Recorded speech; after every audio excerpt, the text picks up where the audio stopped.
एकूणच राज्यामध्ये खड्ड्यांची स्थिती गंभीर असताना नेत्यांची अशी विधानं चर्चेत येत आहेत. तर दुसरीकडे मंत्री हसन मुश्रीफ यांच्यानंतर आता शिंदेंच्या शिवसेनेचे अजून एक नेते ज्यांनी रस्त्यांची स्थिती पाहून लाज वाटते असं म्हटलंय, अशी स्वतः कबुली दिली आहे.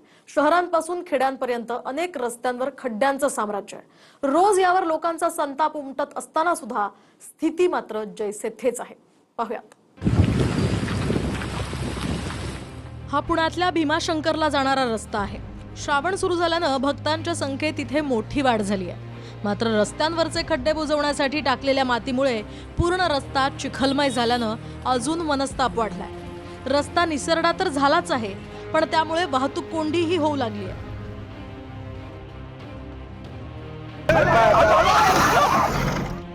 तर तिकडे नाशिकमध्येही त्र्यंबकेश्वर रस्त्यावर चिखलामुळे मोठ्या प्रमाणात घसरण्याचं प्रमाण वाढलंय. श्रावणामुळे त्र्यंबकेश्वरमध्ये मोठ्या प्रमाणात गर्दी होते, मात्र चिखलामुळे लोकांचे हालही होत आहेत. प्रशासनानं तातडीनं चिखल हटवून रस्ता वाहतुकीसाठी सुरक्षित करण्याची मागणी होऊ लागली आहे. नाशिक सारख्या शहरात खड्ड्यांमुळे मृत्यू पावतात आणि इकडले जे मंत्री, पालकमंत्री, तुमचे चंपतराय, कुंभमंत्री, ते चंपतराय, कुंभमंत्री, निर्लज्जपणे हे सगळं डोळ्याने पाहतात. आणि हे शहर म्हणे राज्याच्या मुख्यमंत्र्यांनी दत्तक घेतलं आहे. दत्तक. नाशिककरांना उद्या आम्ही आवाहन केलेलं आहे, शिवसेना तुमच्यासाठी उद्या रस्त्यावरती उतरते आहे आणि नाशिककरांनी या मोर्चामध्ये सहभागी व्हावं. हा मोर्चा म्हणजे देवेंद्र फडणवीस सरकारचं वस्त्रहरण आहे. खड्डेमुक्त रस्ते ही जनतेची मागणी नाही, त्यांचा अधिकार आहे. आणि खड्डेमुक्त रस्ते देणं हे प्रशासन आणि शासनाची जबाबदारी आहे. प्रशासनाने आपल्या जबाबदारीने वागावं, सरकारने तसे निर्देश दिलेले आहेत. तर गडचिरोलीतल्या आश्रमशाळेत सर्पदंशानं प्रकृती बिघडलेल्या मुलीला हेलिकॉप्टरनं नागपूरच्या दवाखान्यात नेलं गेलं. मात्र उपचारानंतर परतताना रुग्णवाहिका गडचिरोलीतल्या खराब रस्त्यांमध्ये अडकली. रस्ता खराब, त्यात झाडही कोसळल्यामुळे आरोग्य कर्मचाऱ्यांनी स्थानिक लोकांना बोलावून रुग्णवाहिका धक्का देऊन खड्ड्यामधनं बाहेर काढली.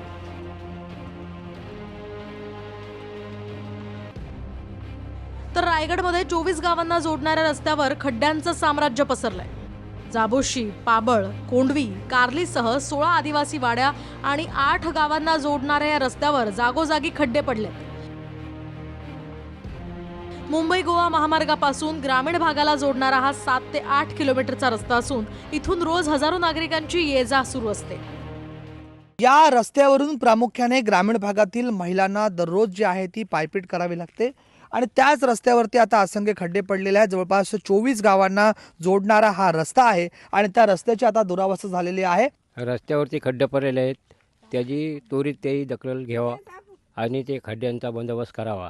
खड्डे आहेत, रात्रीच गाडीवाले येतात ड्युटीवरून, त्यांना काही खड्ड्यातून गेल्यानंतर कोणतरी असा कोसळतोय आणि त्यांचा मोडतोड गाडीचे होते, त्यांच्या हातापाय तुटतात. प्रशासन आत्ता तरी याकडे लक्ष देईल का, हाच खरा सवाल या ठिकाणी उपस्थित केला जातोय. राज वैशंपायन, ट्यून मराठी, कारळी, रायगड. तर नंदुरबार मधल्या खराब रस्त्यांची लाज वाटते अशी कबुली आता मंत्री हसन मुश्रीफ यांच्यानंतर शिंदेंच्या शिवसेनेचे नेते चंद्रकांत रघुवंशी यांनीही दिली आहे. नंदुरबार शहरातील करण चौफुली परिसर खड्ड्यांनी व्यापलाय. कामात अडथळे निर्माण करणाऱ्यांची जबाबदारी निश्चित झाली पाहिजे असं सत्तेत असूनही चंद्रकांत रघुवंशी म्हणतायत. ठीक आहे, मी नोंद घेत होती, मला कायच माहिती नाही. तुम्ही बोलला हा नवीनच विषय आहे.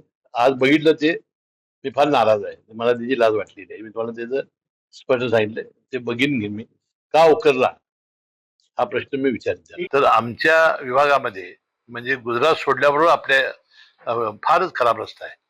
एकदा सर्व प्रशासनाने उभं राहून सर्व खड्डे बंद करायला लावायचे. करण चौफुलीच्याच परिसरामध्ये 200 मीटरमध्ये जेवढे खड्डे आहेत की त्याचा हिशोबने लाज वाटते या शहरामध्ये यायची. पण हे थोडंफार प्रशासनाने सुद्धा बघितलं पाहिजे. एक माणूस नाही सांगतो म्हणून आम्ही खड्डे नाही बंद करायचे, असा नाही होत. सर रस्त्यावरती खूप खड्डे आहेत आणि त्याच्यामध्ये काय महाराष्ट्रातील नवीन काय आहे? रस्त्यावरती खड्डे आणि खड्ड्यात महाराष्ट्र आहे, त्यात काय नवीन? हसन मुश्रीफवर देखील पण ते म्हणजे हसन मुश्रीफ हसत खेळत बोलत असतात, पण सत्य बोलून गेले, ठीक आहे, चांगलं आहे. या उभ्या महाराष्ट्राला माहिती की महाराष्ट्र खड्ड्यात आणि खड्ड्यात म्हणजे गुजरातबरोबर तुलना केली महाराष्ट्रात. गुजरात बरोबर काय, महाराष्ट्र गुजरातच होणार आहे. Bureau report TV9 Marathi.